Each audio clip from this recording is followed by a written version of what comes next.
I still remember the day we played catch behind the barn, sunlight dancing on the grass, his laughter echoing through the fields like a song I never thought would fade. My big brother, Jake, always the brave one, always the one to stand in front. Even before the uniform, he was already a soldier to me. It's strange how silence can be louder than war, because the day Jake came home, he didn't say a word. His casket was wrapped in the American flag, perfectly folded corners, stars and stripes so vibrant, it almost looked like he was sleeping beneath it, but he wasn't. He was gone. The town gathered early that morning. You could feel the weight in the air, like the world knew what was happening. No one really talked. No small talk, no jokes, no idle chatter. Only the sound of boots, the soft creak of flagpoles swaying in the breeze, and the low hum of sorrow stretching across the horizon. I was 12, too young to understand politics, too young to grasp strategy or conflict, but old enough to know loss, old enough to see my mother's face collapse in on itself when the soldier in dress blues handed her the folded flag. Jake had joined the army straight out of high school. He said he wanted to serve something bigger than himself, said he didn't want to just exist.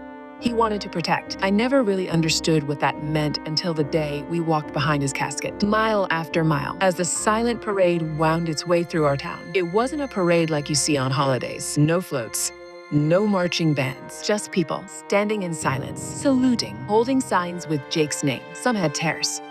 Others just looked on with this heavy kind of pride, like they knew the price of the freedom they often took for granted. There was an old man at the corner of Main and Laurel, Vietnam vet, I think. He stood straight as a board, saluting Jake like they'd served together. I remember how his hand trembled, and how, when I passed, he whispered, "Your brother's a hero, son." A hero. That word never felt so personal before. But heroes don't always come home to parades and medals. Sometimes, they come home to silence, to a wooden box, to a folded flag, and a 21-gun salute that echoes in your bones long after the rifles fall silent. At the cemetery, as the priest spoke and the flag was slowly lowered into my brother's grave, I realized something. War doesn't end when the fighting stops. It carries on, in families, in quiet towns, in younger brothers who grow up too fast. Jake's story didn't end in a battlefield overseas. It lived on here, in me, in everyone who watched that procession, in every person who now looks at a soldier and remembers the sacrifice behind the uniform. After the funeral,